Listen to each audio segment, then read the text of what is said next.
Good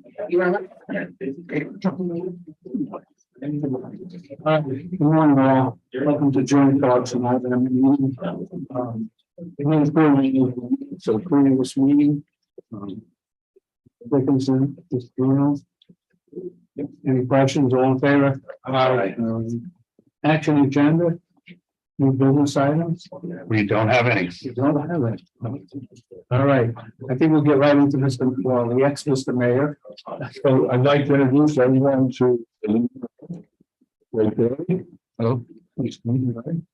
And Nice to be here. so I just brought with me up to date schedule to pass out the park this summer. I think and first I'd like to commend the London County DPW when the ice castle folks left. Our festival space went sadly from probably one of the most beautiful spaces in the North Country into probably the worst. And the London County DPW got in there very quickly and have done a remarkable job. Everyone following the ice castle were really worried. And then since I look to see what you've done and what you've accomplished there is remarkable. I know there's still a little bit more to go. We're ready for the first event, Memorial Day, and 3-4 weeks ago, it certainly didn't look like we were going to make it. But I think that we have to keep that in mind, and we have to balance the damage that's being done continually by ice castles to obviously the value that ice castles has for all of us. And I think they're going to make some changes. I know Kevin spoke to him, and I know Mayor Ray has too, so that hopefully we won't have as much damage in the future. And I know they put up a security deposit, and I'm assuming you're keeping that. Correct. Yeah. Okay. This schedule represents beginning May 27th with Democratic records all the way down through to October 8th. And there's a variety, we just got the boxing show, which we had last year.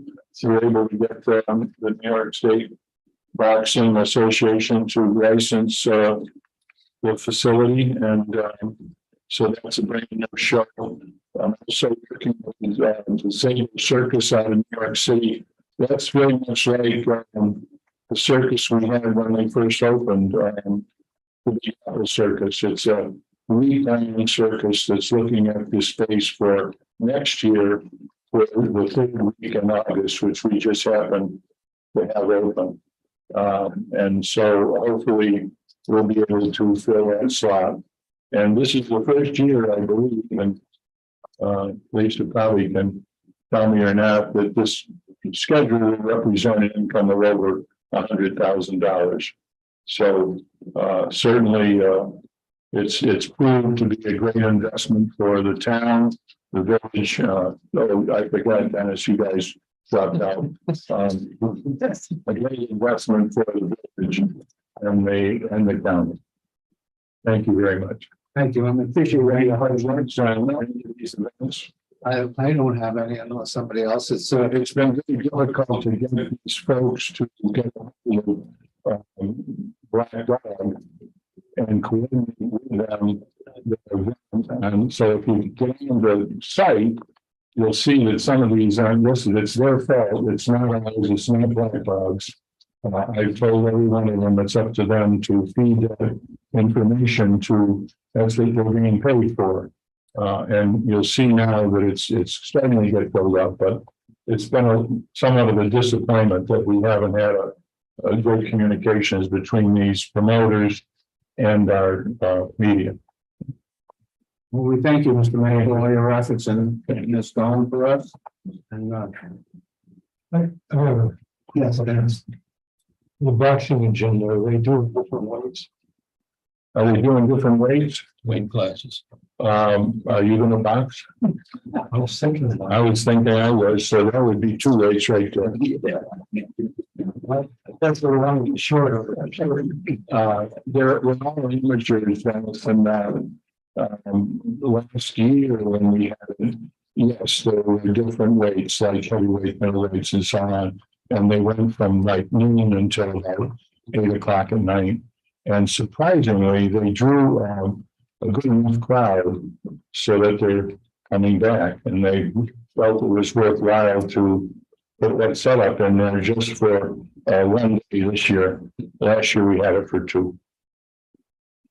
And I see at the bottom is Ice Castle is coming back next year, and that's definitely. Everything we hear from them is positive. They just called the other day and asked for occupancy tax application, so I'm assuming that's a signal that they're thinking about coming back. This playground repair and maintenance. Want me to hit on that or? All right, so when we put in the festival site, there was a lot of pieces to that playground. We had that tree that kids can climb on, that came out of Canada. A lot of those, there's not a lot we can do. They're rotting away. There happened to be the slide this year that was part of that playground. Somehow or another got damaged during the winter. We've actually removed it. We're trying to find a replacement slide for that right now. So I just want individuals to keep in mind there may be some costs associated with fixing up that playground. 12 years now or 10 years now. So it's seeing its time, and we'll have to start replacing some of the pieces in that playground. And we do have a fund now growing that we can start doing some of the fixing up of that. We do. Yeah, and I would suggest, Mr. Chairman, and I'll be glad to do it. I could back and apply for a grant again through the Charles Wright Foundation. The Wright Foundation gave us a substantial amount of money for Pappy's program at the beginning. Yep. And I know they do that, and also stewards. So if you'd like me to, I'll look into both of those organizations and see if we can't come up, because the playground is going to take some maintenance over time for sure. Well, we appreciate your knowledge. Put you on Need a the motion for that, or? I don't think. Just repairs. And I've received some emails, I'm sorry. I've received some emails from concerned visitors that, I'm thinking obviously, I I looked at it, if we can get a grant. I'm sure we've received them, but we have. Yeah, it's more, and it was when we put it in. All right, wetlands. Kevin? My discussion, I'm not necessarily wetlands, my discussion I had for the committee as well as for the public. Don't put goldfish in the ponds. We found probably 15 or 20 koi goldfish in one of the ponds. I think at this point DEC has removed all of them. They don't belong there.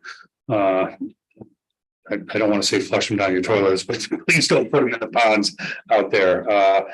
I think Jim Lee Broom's suggestion was to put a pickerel in there and it would take care of everything. I didn't have anything else on wetlands. I'm not sure that anybody else had it. Anybody have anything on wetlands I want to speak about? Is there some means of preventing them from getting in the lake? They have to go through the stormwater system, and I don't necessarily. Do you think I'm looking to Jim Weaver. Do you think they could make it into the lake? So possibly, Right. it's more likely it would just be easy for somebody to dump them into the lake as the pond. The outlet pipe. So pond 7, which is the final big pond there down by the road. The pipe is reverse graded. Yes. So goes to a catch basin and then out. Great. So could, yes. But as you saw, Dennis, when we had tropical storm Irene, that was flooded anyway. So. Thanks, Jim. Thank you, Jim. All right. Improvements to the floor. Anybody have any comments, questions, suggestions that they'd like to hear before look quiet? All right. A motion to adjourn. No, Dickinson. Okay, Mr. Bruno, all in favor? Opposed, passed, we're joined. So, Mayor,